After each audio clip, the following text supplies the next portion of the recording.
ang charger nyo ba lagi ay green? Green agad o mabilis mag-green? Kumbaga pag-charge nyo pa lang ay green na. So ito ay 60 volts, no? 60-20. Okay, so ang issue nito ay green daw agad. Ito yung charger ko na ginagamit. Naka-charge ang e-bike ko. Okay, tapos tanggalin ko ha, tatanggalin natin yan. Kasi testing natin yung isang charger. Sabi ng customer ay green na nga daw. Okay, tignan natin kung anong sira, kung mare-repair pa natin. So, ito yung sa charger niya. Okay, so pag mag-charge, sa e-bike muna ha, bago sa outlet. Okay, sa outlet, yan. Diyan na muna, saksak nyo mabuti. Tapos ito naman yung sa plug papuntang outlet na. Okay. So, tingnan natin kung anong issue. Okay, wait lang. Okay, tingnan natin kung anong issue. Yun, green na. Di ba kanina naka-red naman? Naka-red naman yung charger ko. So, tingnan natin baka naglo-lose. Hanapin natin. So, wala talaga. So, kung ganito issue ng e-bike mo, okay, para sa ito yung video na to at panoorin mo. At subukan nating ayusin kung may pag-asa pa. Wala talaga, no? Kahit anong ko, ayaw talaga, green talaga. Wala, ayaw. Ayaw niya talaga kahit anong ayaw, no? Okay, let's do this. Meron nga pala tayong cord dito ng sa mga charger, no? So mas makapal pa to. So titignan natin. So bago naman natin ilagay yan, pwede tayo mag-tester para ma-prove natin kung talagang sira yan. So yung gagamitin natin, no? Soldering iron, yan. Tapos ayan, dyan yun nakatago yung mga tornilyo. Kapag magre-repair ko ng e-bike, hindi nyo mabuksan, huwag nyo pipilitin sa gilid, huwag nyo sisikwatin. Yan, dalawa yan. Minsan negative, minsan naman positive. So tatanggalin nyo muna yan. Okay, tapos careful lang sa pagtanggal, lalo na sa pagbuklat na ng paghati ng charger, no. Syempre baka may ma-damage tayo, maputol lalo, mag-spark or what. Okay, so siya nga pala, yan, naka-sealed pag ganyan. Sealed. So pag naka-sealed siya, ibig sabihin waterproof charger. So para siyang may sealant, no.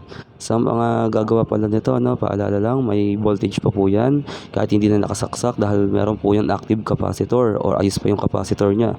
So kung titingnan nyo, no, yan, no, para siyang lubog sa lahat ng paa niya sa wax, parang ganun. Okay, naka-resin, no. Pag nakaganyan siya, ibig sabihin ay waterproof, pwede siyang mabasa. Yun. So ngayon, kung i-repair natin yan, paano? Okay, paano natin i-repair? So ganito gagawin natin. Testingin muna natin. So sugatan ko muna yung dalawang wire dito, yung papuntang papuntang e-bike, yung positive negative. Susugatan ko muna yon. Susugatan ko lang ng konti kasi magte-tester tayo dulo sa dulo para ma-prove natin kung mayroon bang putol na wire. Kasi hindi agad tayo magpapalit, sayang piyesa. Okay, so titingnan muna natin sa mga dulo ng wire. Okay, dapat naka-continuity kayo. Yung tutunog, naka-buzzer. So ilalagay nyo dyan, yan. Dapat tutunog siya, yan, so itutusok na siya dyan. Paki-like naman at paki-subscribe na rin ng ating channel, no? At hit yung notification bell. Yan, so magtutusok ka dyan. Yung isa dyan negative, isa positive, nakalagay naman. Tusok mo siyang ganyan kung tutunog. Okay, so titignan natin dito kung tutunog,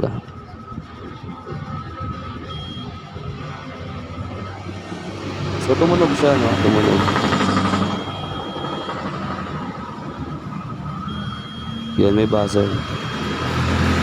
So ibig sabihin walang putol. Okay, so testing naman natin yung isa. Pwede natin testing yung isa. So pag hindi tumunog, may putol yun, may putol. So hindi siya tumunog, so may putol talaga siya. Okay, sa positive side may putol. Sa negative, wala. Buo siya sa negative. Okay, so titignan nyo rin kung okay pa, kung may sunog na sa loob, palitan nyo na rin. Okay, papalitan na rin yun. Yan, same lang naman sila, no? Okay, same lang naman sila. Yan. At mas makapal pa nga, ito, yung ipapalit. Mas manipis yung dati. Mas makapal pa yung ipapalit. So, try natin palitan. At baka sakaling gumana na. Kung ganito yung issue ng charger mo, i-try mo to. So, kailangan kasi may tester ka eh. Hindi pwedeng basta-basta eh. Saka hindi ko nilalahat na ibig sabihin, ganito ang sira eh, ganito na lahat. Pag green lang. Iba-ibang kaso yan. Yan mahaba yan. Nasa sayo kung saan mo gustong putulin. Kaso the more na mahaba, mas matagal mag full charge. Kasi, bakit? Mas mahaba yung travel ng voltage. So, yun. Haba. So, nasa sayo kung saan mo gusto putulin. Pwedeng iparehas mo lang sa dati. Pag tinanggal mo yung cord ng dati. Okay. Yan. So, pwedeng dito mo putulin sa, wag naman sagad kasi magagamit mo pa yan. Sayang naman yung cord. Kahit mga dito may allowance kasi pwede mo magamit sa kung saan pa yan. Yan. So, testingin natin. Testingin natin. So, tignan natin na kung may reading doon. Kabila. Meron, okay. Meron reading. So, ngayon, naputol na natin. Ito na yung ikakabit natin. So, paano naman natin iduduktong? Nakasilt nga, paano natin mahinang sa board? So, madali lang yan mamaya. Kaya ako nagbuhol nga pala kasi para may lock. Kasi pag walang lock yan, pag yan nahugot, putol lang nyo dyan. Putol ang wire. Saka mag-spark pa pag nagkadikit. Yan ang lock, okay? Ayan yung life hacks natin. So, kaya ako binuhol para ilagay siya dyan. Kahit anong hila mo, may buhol yan. Hindi yan magagalaw yung hinang ko. O kahit hindi nyo hinangin, no? Yan, kahit anong hila nyo dyan. Okay, so sana may natutunan kayo, no? Tapos, babalatan naman natin siya ng mga 2 inch. Mga 2 inches balatan natin. Kasi dahan-dahan lang dapat hindi tumagos doon sa dalawang wire. Dahil pag nabalatan yun, pwede magdikitan yun. Pag nagdikitan yun, di sabog. Kaya mag-ingat, no? Pwede nyo sukatin, tas dahan-dahan lang. Kasi blade yan, matalas, no? So, napaka-ingat dapat sa mga ganyan. Okay? So, ngayon, nag-ready ako ng dalawang maliit na wala namang wire sa loob, bibakanting insulation, para pag naghinang tayo, hindi tayo gagamit ng electrical tape ang balot sa wire. So, tingnan nyo kung paano ko gagawin. Bonus ko na lang sa inyo yan. Wala tayong electrical tape na gagamitin dyan. Di ba may duktungan tayo, hindi tayo mag-electrical tape. Ganyan ang gagawin natin. So pinasok ko muna yan, tapos naghinang ako dito. Hinangin ko muna dulot-dulo bago ko hinangin naman silang dalawa. Kasi mas mahirap kapag walang hinang. Yan. So hininang ko yung ikakabit at yung pagkakabitan. Dulot-dulo Blue sa blue nga pala yan. Huwag yung pag-aanuhin. Brown sa brown. Kasi o kaya depende sa tester nyo kung paano nyo siya na-reading, kung alin ang positive at negative. Dahil pag nabaliktad nyo ang positive negative, sabog din ang charger nyo at battery nyo, no? So, dito na-tester ko naman siya blue sa blue, brown sa brown. So, di ba, na meron na yan lead, yung dalawang dulo.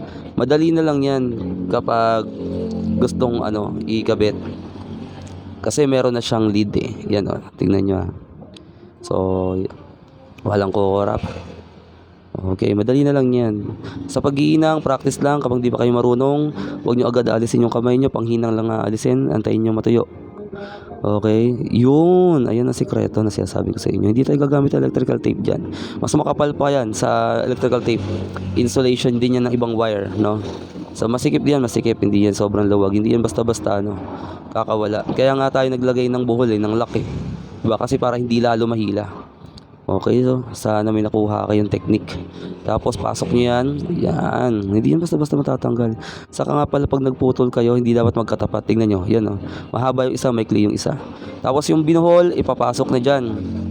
Yan, pasok na dyan. Para hindi siya mahila, O kahit anong hila nyo, hindi mapuputol yan. Steady lang yung hinang natin dyan. Ayun yung pinaka-purpose nun kung bakit binuhulan ko. Yan, tapos ayusin nyo na sa loob yung hindi dadaanan ng na tornilyo. Tapos ito-testing ko na.